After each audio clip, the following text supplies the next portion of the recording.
भारत माता की, भारत माता की, भारत माता की। ठाणे सगळ्याने राम राम। और इतनी भयंकर गर्मी के बीच और आज इस कार्यक्रम से देश के 18 राज्य और केंद्र शासित प्रदेशों से भी लाखों लोग ऑनलाइन आज यहां हमारे साथ जुड़े हैं। थोड़ी देर पहले विकास से जुड़ी 26,000 करोड़ रुपए की परियोजनाओं का यहां शिलान्यास और लोकार्पण हुआ है। मैं इन परियोजनाओं के लिए देशवासियों को, राजस्थान के मेरे भाई बहनों को बहुत बहुत बधाई देता हूं। साथियों, विकसित भारत बनाने के लिए आज देश में आधुनिक इंफ्रास्ट्रक्चर बनाने का बहुत बड़ा महायज्ञ चल रहा है। हमारे देश की सड़कें आधुनिक हो, हमारे देश के एयरपोर्ट आधुनिक हो, हमारे यहां रेल और रेलवे स्टेशन आधुनिक हो, इसके लिए पिछले 11 साल में अभूतपूर्व गति से काम किया गया है। आप कल्पना कर सकते हैं, इंफ्रास्ट्रक्चर के इन कामों पर देश पहले जितना पैसा खर्च करता था, आज उससे 6 गुना ज्यादा पैसा खर्च कर रहा है। 6 गुना ज्यादा। आज भारत में हो रहे इन विकास कार्यों को देखकर दुनिया भी हैरान है। आप उत्तर में जाएंगे तो चिनाब ब्रिज जैसा निर्माण देखकर लोग हैरान हैं।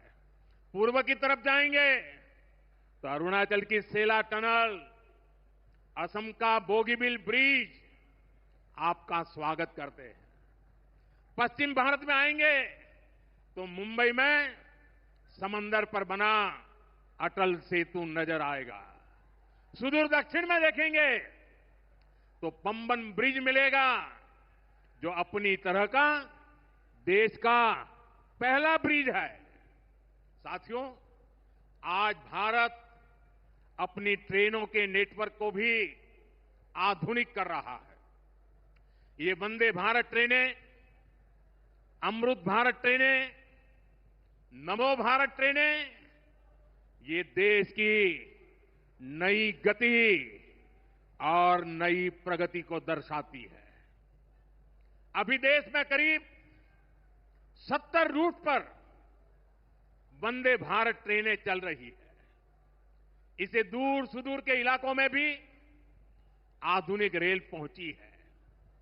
बीते 11 साल में सैकड़ों रोड ओवरब्रिज और रोड अंडरब्रिज का निर्माण किया गया है। 34,000 किलोमीटर से ज्यादा के नए रेल ट्रैक बिछाए गए हैं। अब ब्रॉडगेज लाइनों पर मानव रहित क्रॉसिंग, वो बात इतिहास बन चुकी है, खत्म हो चुकी है। हम मालगाड़ियों के लिए अलग से स्पेशल पटरियां, डेडिकेटेड फ्रेट कॉरिडोर का काम भी तेजी से पूरा कर रहे हैं। देश के पहले बुलेट ट्रेन प्रोजेक्ट पर काम चल रहा है और इन सबके साथ ही हम एक साथ देश के करीब 1300 से अधिक रेलवे स्टेशनों को भी आधुनिक बना रहे हैं।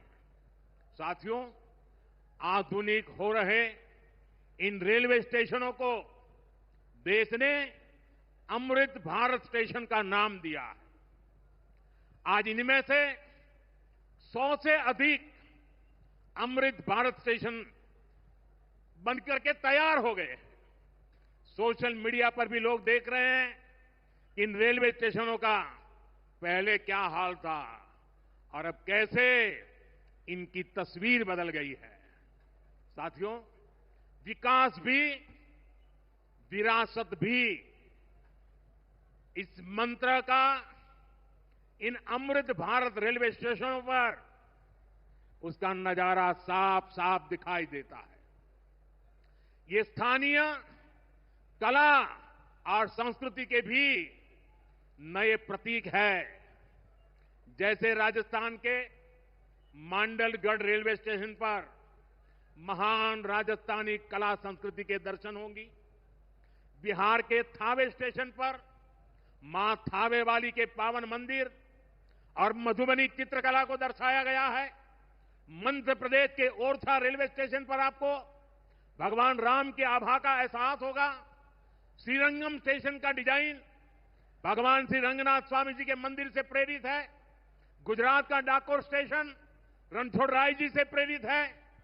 तिरुवन्नामलई स्टेशन द्राविड़ वास्तुकला के अनुसार डिजाइन किया गया है। बेगमपट स्टेशन पर आपको काकतीय साम्राज्य के समय का आर्किटेक्चर देखने को मिलेगा। यानी हर अमृत स्टेशन पर आपको भारत की हजारों साल पुरानी विरासत के दर्शन भी होंगे। ये स्टेशन हर राज्य में टूरिज्म को भी बढ़ावा देने के माध्यम बनेंगे, नौजवानों को रोजगार के नए मौके देंगे। और मैं उन शहर के नागरिकों को, रेलवे में यात्रा करने वाले पैसेंजर से प्रार्थना करूंगा, ये सारी संपत्ति के मालिक आप हैं। कभी भी वहां गंदगी न हो, इस संपत्ति का नुकसान न हो, क्योंकि आप उसके मालिक हैं।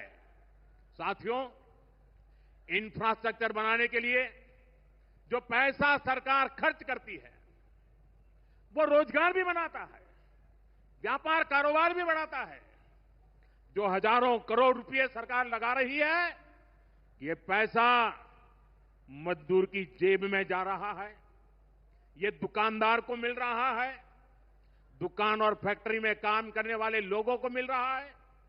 रेत, बजरी, सीमेंट, ये सारी चीजें ढोने वाले ट्रक, टेम्पो चलाने वालों को भी इससे फायदा होता है। और जब ये इंफ्रास्ट्रक्चर बनकर तैयार हो जाता है तो फिर अनेक गुना और फायदे होते हैं। किसान की उपज कम कीमत में बाजार तक पहुंचती है, वेस्टेज कम होती है, जहां सड़कें अच्छी होती हैं, नई ट्रेनें पहुंचती हैं, वहां नए उद्योग लगते हैं, पर्यटन को बहुत बढ़ावा मिलता है। यानी इंफ्रास्ट्रक्चर पर लगने वाले पैसे से हर परिवार का, खास तौर पर हमारे नौजवानों का सबसे अधिक फायदा होता है।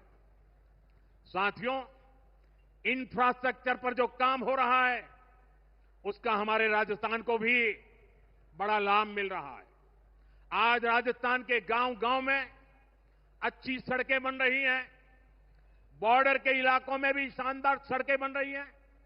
इसके लिए बीते 11 साल में अकेले राजस्थान में करीब करीब 70,000 करोड़ रुपए खर्च किए गए हैं।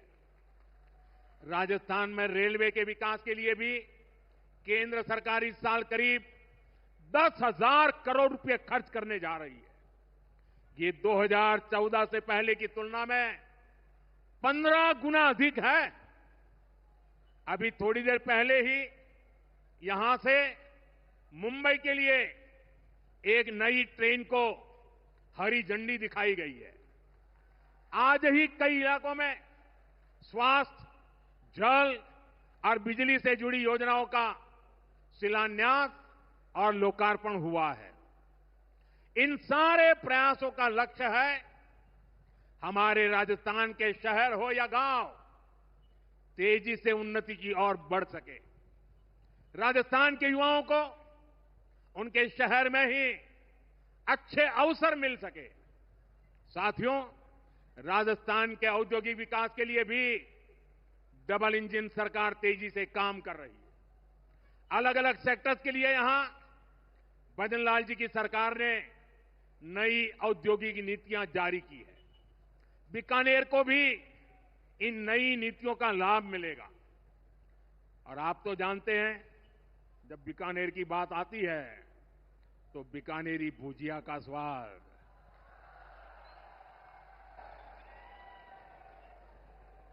और बीकानेरी रसगुल्लों की मिठास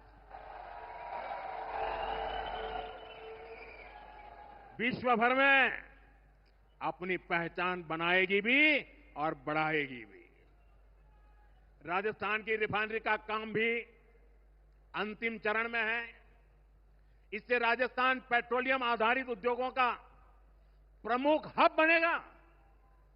अमृतसर से जामनगर तक जो 6 लेन का इकोनॉमिक कॉरिडोर बन रहा है, वो राजस्थान में श्रीगंगानगर, हनुमानगढ़, बीकानेर, जोधपुर, बाड़मेर और जालोर से गुजर रहा है।